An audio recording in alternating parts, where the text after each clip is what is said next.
तो hello friends, आज नुआ भिडर सहित आपण मानक पुणी थे आमर यही अल्प पढ़ा चैनल स्वागत करुच्ची। तो आज भिडियो आम आलोचना करवा इकोनॉमिक्स प्रथम चैप्टर रे अर्थव्यवस्था और अर्थनैतिक समस्या कहले कौन बुझू बा meaning of economic and economic problem को लेकर यही भिडियो आम आलोचना करवा। तो से भिडियो संपूर्ण शेष पर्यंत देखूँ जहाँद्वारा कि अर्थव्यवस्था कहले कौन बुझू एवं अर्थनैतिक समस्या मान किपर भाव सृष्टि होकर जेपरी आपण मैंने भल भाव जानीपारे। तो चलते आरंभ करवा। तो अर्थव्यवस्था बा मीनिंग ऑफ इकोनॉमिक कहले कौन बुझू। तो देखंतु मानविक अभाव वृत्ति जो द्रव्य और सेवार संघबद्ध उत्पादन और आवंटन व्यवस्था को कौन से एक राष्ट्र अर्थव्यवस्था बोलिक कहुए। तामाने कौन ना मनीषर दैनिक जीवन में जीवन यापन करुवा समय जो अभाव मानक सृष्टि होची, जो आवश्यकता मानक सृष्टि होची, से ही सब अभाव को आवश्यकता को पूरण करने जो द्रव्य व सामग्री मानक उत्पादन करा जाउची बा जो सेवा को प्रदान करा जाउची ताहाको ही कौन से एक राष्ट्र अर्थव्यवस्था बोलिक कहुए। जेपरिक खाद्यर अभाव हेले से ही खाद्यर अभाव को पूरण करने विभिन्न खाद्य पदार्थ मानक उत्पादन करा जाउची। धान हो, गहम हो, चाउल हो किंबा विभिन्न खाद्य पदार्थ मानक जहाँ भी हो से ही सब को उत्पादन कराए लोक मान निकट को बंटन करा लोक मान जगै दि जाउची। ठीक से हीपरि अन्य अभाव मानक पूरण करने अन्य द्रव्य और सामग्री मानक उत्पादन कर ताहाको लोक मानक बंटन करा जाउची। एही बंटन व्यवस्था को ही कौन से एक राष्ट्र अर्थव्यवस्था बोलिक कहुए। कौन से एक राष्ट्र अर्थव्यवस्था कहले कौन बुझू ना सही देशर बसवास करुवा लोक मानकर अभाव को आवश्यकता को पूरण करने जो विभिन्न द्रव्य और सामग्री मानक और सेवा मानक उत्पादन करी ताहाको आवंटन करने व्यवस्था को ही ताहाको बंटन करने व्यवस्था को ही कौन से एक राष्ट्र अर्थव्यवस्था बोलिक कहुए। तो बुझीगला। तापर देखंतु जो मार्गरे जनसाधारण जीविका निर्वाह पर संबल को समावेश करते प्रतिफलित होता है। माने जनसाधारण माने बा लोक माने तांकर दैनिक जीवन में जीवन यापन करने बा जीविका निर्वाह करने से माने संबल को समावेश करथांती। संबल माने कौन ना श्रम शक्ति बा कार्य शक्ति को ही बुझाई था अर्थ को ही बुझाई था विभिन्न द्रव्य बा सेवा मान को ही बुझाई था जहाँद्वारा कि मनुष्यर अभाव बा आवश्यकता पूरण होता है। तो यही सबको से माने समावेश करिथांती बा व्यवहार उपयोग करिकरी से माने दैनिक जीवन में जीवन यापन करिथांती बा जीविका निर्वाह करिथांती ताहा एठारे प्रतिफलित होता है। तो बुझीगला। तापर देखंतु जमी जंगल खनि खादन और कलकारखाना प्रभृति उत्पादन उत्स एवं द्रव्य और सेवार आवंटन को नियंत्रण करुवा अनुष्ठान मानक नहीं गठित किए ना अर्थव्यवस्थाटी। तो विभिन्न उत्पादन उत्स मानक को लेकर यही अर्थव्यवस्था गठित होती। तो जमी को कौन पर आम व्यवहार करुचे ना विभिन्न कृषि कार्य कर शस्य उत्पादन करने आम जमी को व्यवहार करुचे एक उत्पादन उत्स भाव में यह आम व्यवहार करुचे एवं गृह कार्य तैयारी करने आम जमी को व्यवहार करुचे। ता सहित माटी सहित तैयारी बा माटी द्वारा तैयारी विभिन्न द्रव्य व सामग्री मानक उत्पादन करने आम माटी को व्यवहार करुचे। से जमी एक उत्पादन उत्स। तो जंगल को आम कौन व्यवहार करुचे ना जंगल रू काठ को आनी आम जालेनी भाव में व्यवहार करी आम रोसई कार्य व्यवहार करुचे एवं गृह तैयारी करने आम काठ को आणिक व्यवहार करुचे। ता सहित विभिन्न आवश्यक द्रव्य जहाँकि चेयर हो, टेबुल हो कि खट हो विभिन्न द्रव्य व सामग्री मानक आम प्रस्तुत करने तैयारी करने जंगल काठ को आम व्यवहार करुचे। से यही जंगल काठ बा जंगल एक उत्पादन उत्स। तो बुझीगला। तापर प्रकृति मिलुवा विभिन्न खनिज पदार्थ मानक आम विभिन्न शक्ति उत्पादन करने जहाँकि विद्युत शक्ति हो कि यांत्रिक परिचालना बा मेसिनारी परिचालना यही खनिज पदार्थ मानक आम व्यवहार करुचे। जेपरिक ट्रेन परिचालना आम कोयला को व्यवहार करुचे एवं जानवाहन परिचालना यही सब खनिज पदार्थ को आम व्यवहार करुचे पेट्रोल डीजेल इत्यादि। तो बुझीगला। तो यही सब उत्पादन उत्स मानक को लेकर एवं विभिन्न द्रव्य और सेवा को उत्पादन करुवा अनुष्ठान मानक नियंत्रण करुवा अनुष्ठान को लेकर यही अर्थव्यवस्था गठित होती। तो बुझीगला। तो यही क्षेत्र में आम भारतीय अर्थनीति, चाइनार अर्थनीति कि अमेरिकार अर्थनीति कि विभिन्न अन्य देश मानकर अर्थनीति संपर्क में आम आलोचना करिथाउ। तो बुझीगला। तो एबे आम आलोचना करिबा 2 नंबर पॉइंट अर्थनैतिक समस्या बा इकोनॉमिक प्रॉब्लम कहले कौन बुझु। तो देखंतु मनुष्यर अभाव परिपूर्ति संबल संग्रह तहिर विनियोग सहित निबिड़ भाव जड़ित समस्या को ही अर्थनैतिक समस्या बोल कह जाए। ताने कौन ना मनुष्य तार दैनिक जीवन में जीवन यापन करुवा समय अनेक गुड़िया अभाव सी सम्मुखीन होता है, अनेक गुड़िया अभाव मान सी सामना करता है, अनेक गुड़िया अभाव सृष्टि होता है। से सब अभाव को पूरण करने संबल को संग्रह करने को पड़ता है, विभिन्न प्रकार कार्य मान कार्यकारी करी तार दरकारी आवश्यक द्रव्य सामग्री मान उत्पादन करने को पड़ता है, विभिन्न द्रव्य सामग्री मान संग्रह करने को पड़ता है। तो यही संबल को संग्रह करने समय विभिन्न प्रकार कार्य को कार्यकारी करुवा समय से जो समस्या को सामना करें जो कष्ट को अनुभव करता ही अर्थनैतिक समस्या बोल कह जाए। तो बुझीगला मनुष्य तार दैनिक जीवन सृष्टि होता अभाव मान पूरण करने संबल को संग्रह करते।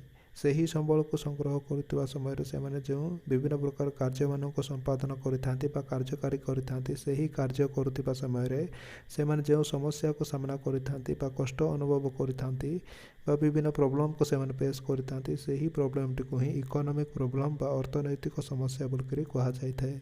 तो बुझीगला तो यही अर्थनैतिक समस्याटी कौन पर सृष्टि होची ना यही अर्थनैतिक समस्याटी मुख्यतः दुईटी कारण सृष्टि होची। गोटे हूँ कौन ना मनुष्यर अभाव हूँ असीम एवं 2 नंबर कारणटी हूँ कौन ना मनुष्यर अभाव को पूरण करने संबल सीमित अवस्था रही। तो यही दुईटी कारण जो ही यही अर्थनैतिक समस्याटी सृष्टि होची। तो बुझीगला तो यही अर्थनैतिक समस्याटी कौन पर सृष्टि होची ना आम पाखर संबल सीमित अवस्था रही किंतु आमर अभाव हूँ असीम। आमर दैनिक जीवन में जीवन यापन करुवा समय जो अभाव मानक सृष्टि होची एवं भिन्न भिन्न अभाव मानक सृष्टि होची से ही अभाव मानक संख्या होची असीम। से यही असीम अभाव को पूरण करने आम पाखर संबल सीमित अवस्था रही यही अर्थनैतिक समस्याटी सृष्टि होची। तो बुझीगला तो यही अर्थनैतिक समस्याटी सृष्टि होबार मुख्य दुईटी कारण है कौन ना गोटे हूँ मनुष्यर अभाव हूँ असीम एवं अन्यटी हूँ आम पाखर संबल सीमित अवस्था रही। तो बुझीगला तो एबे आम आलोचना करवा 3 नंबर पॉइंट कौन ना असीम अभाव अनलिमिटेड वांट्स। तो प्रथम अभाव कहले कौन बुझू। तो द्रव्य और सेवा प्राप्ति मनुष्यर इच्छा को ही अभाव बोल कह जाए। मनुष्य जो द्रव्य बा सेवा को पाइबा इच्छा प्रकाश करुच्ची ताहले से ही मनुष्यर इच्छाटी को ही अभाव बोल कह जाए।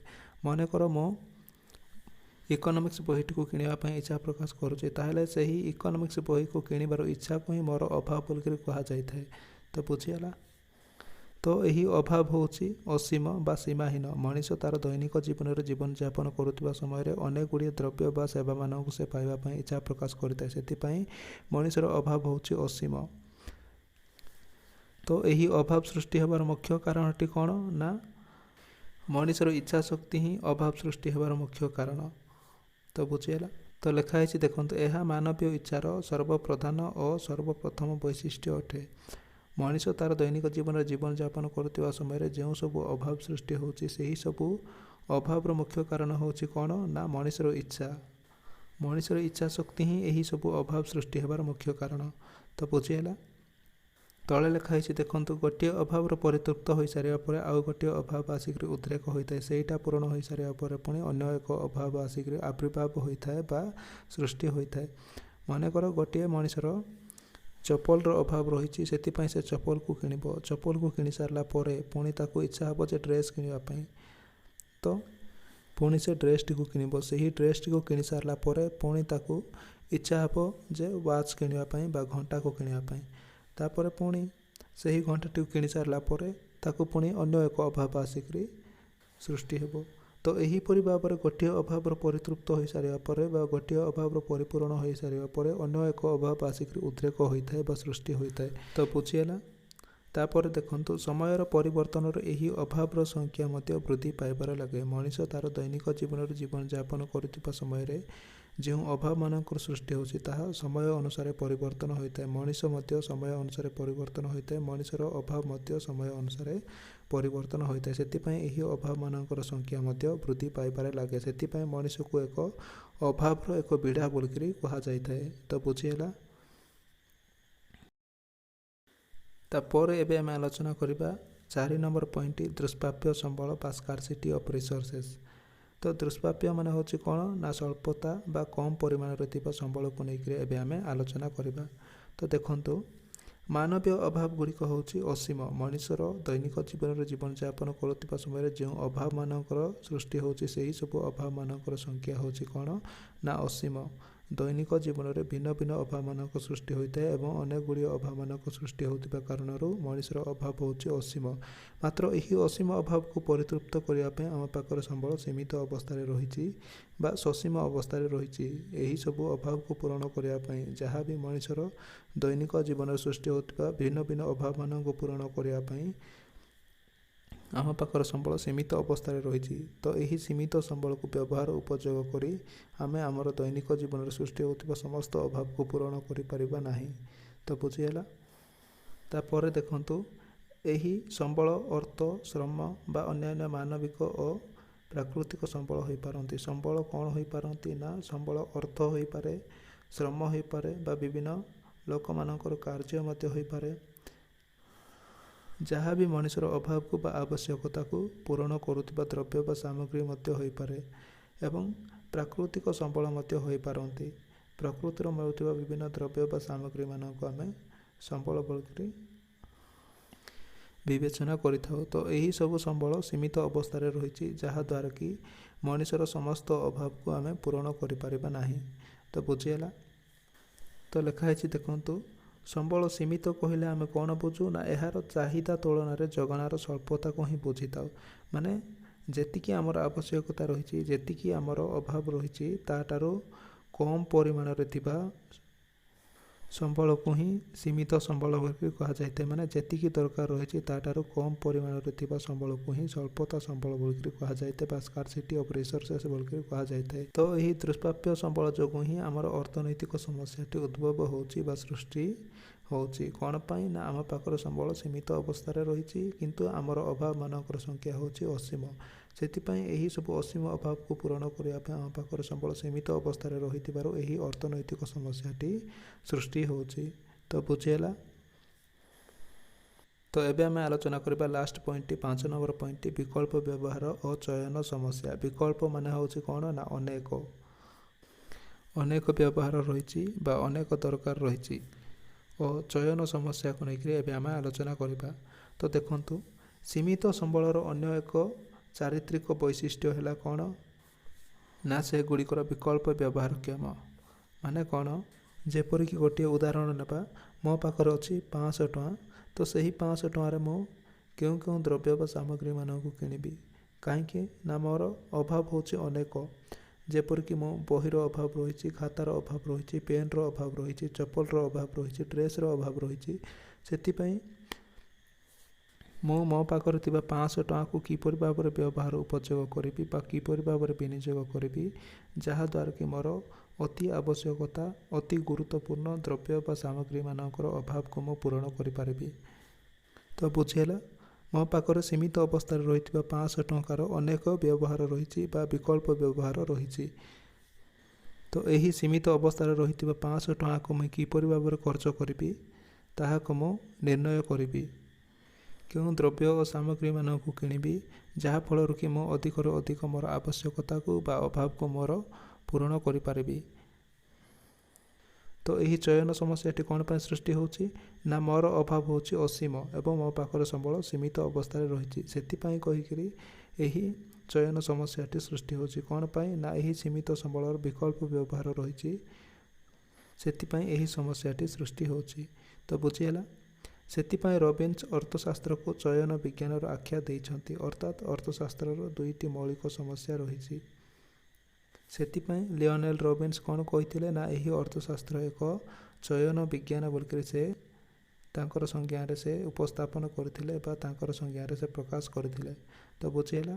तो यही अर्थशास्त्र दुईटी मौलिक समस्या रही होची कौन ना दुष्प्राप्यता एवं अन्यटी होची कौन ना मनोनयन।